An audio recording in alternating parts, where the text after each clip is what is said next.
see you this evening? Shelby, hi. It's really good seeing you. You look super relaxed and comfy up there in Canada. So how are things going? Things are going great. Beautiful day.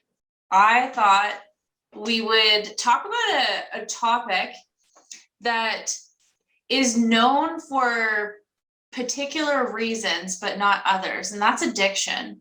And typically, when I'm talking with clients or, friends, family, when you think of addiction, you typically think of alcohol, drugs, those types of things, and even as you get into the conversation, maybe even shopping or sex or those various things. But what I thought would be an interesting topic to discuss is addiction in other forms, specifically in leaders and high achievers and high performers. And I think this would be a really great topic and discussion just to generate some reflection for who's ever watching. Yeah, that's an awesome topic. I just had one of my clients tonight. We had that discussion. She's a high performing exec, and one of the things that she struggled with a lot in her life was literally having addictions to having external validation, having approval from, boyfriends and friends and coworkers. And if she didn't get that external validation, then she would put herself down, she would be depressed, and then she would feel not worthy. And so what a great topic, because I think that's one of with high performers, it's a common thing. There are a few little traits that as we have that are really susceptible to having addictive personalities in those areas. Yeah, absolutely. And I guess when, you reflect on your own life, or even when I reflect on my own life, it's like, well, what am I addicted to? What externally do I perceive I need in order to get me that hit, that excitement, that certain chemical or chemistry in my physiology? And, there's a period of time where, especially when I was playing varsity hockey, it's like, I want to be number one. And when I am number one and getting all the ice time and our team is doing really well, that's when I feel validated, right? The challenge is that if you're unaware of your addiction and what you're addicted to, you're also unaware of its impact on your life and what happens when you're not actually getting that, and the potential destruction that it could cause either emotionally or resulting compensations in other ways.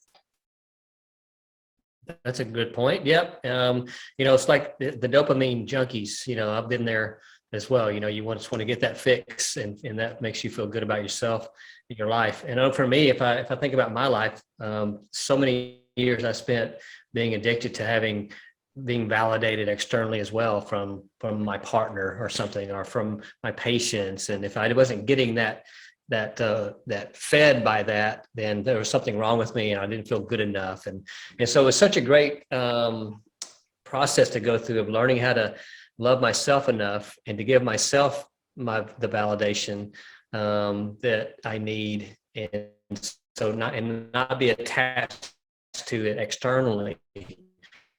And what I've noticed amazing, when we're not attached to it coming from external, it starts coming external, it seems like, but not because you need it to feel good about yourself, but just because you're feeling good about yourself, that changes your energy and it changes your presence. And then people start recognizing more things about you because you're seeing it in yourself. And so that felt way more empowering to me. And so with the clients that are going through that, it's such a beautiful thing internal, and that increases self-worth. So I think it's a really great topic for what we're discussing. Yeah, absolutely. And I think you brought a really great point up. It's whatever, if that's a blind spot for you and you're not even aware of what you could be potentially addicted to, especially if that's something outside of you, it could be the very thing that's repelling you from getting what you want. Right. So with that said, I think it'd be just great to notice and reflect for those who are watching, where do I where do I get those feelings of, excitement and, I feel good, but it's outside of me. It's because I've received something outside of me. And then look at the impact of what happens when I don't get that. What happens? How do I feel? What compensations do I do? Which maybe could lead to some emotional eating addiction or alcohol or other, right? And being aware of where's that coming from, right? Mm-hmm. Every client that I've worked with that was going through some addiction like alcohol or gambling or drugs or whatever, it typically all comes back to the lack of internal love for themselves and self-worth. And so it's an inside job, these things.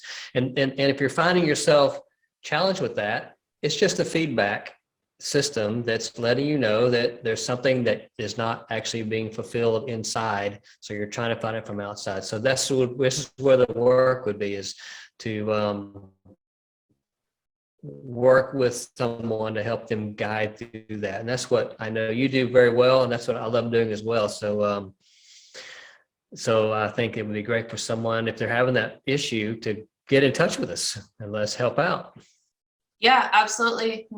Where can people find you, Dr. Dave? Well, I would say drdavetug.com, my website, would be the best place. Everything is kind of linked to that. And you can fill out a little consult form. We can have a chat, see what's going on, a 20-minute consult. So how about you? How do we get a hold of you? Yeah, if you have questions or are interested more about this topic or have other things that you'd love to hear about, the best way would be to connect with me on LinkedIn or email me at frontdesk@empowerchirokw.com. So yeah, let's wrap it up, Dave. I hope you have a wonderful evening and we'll chat soon. Thanks for sharing your wisdom, a great topic, and enjoy the rest of your evening over there.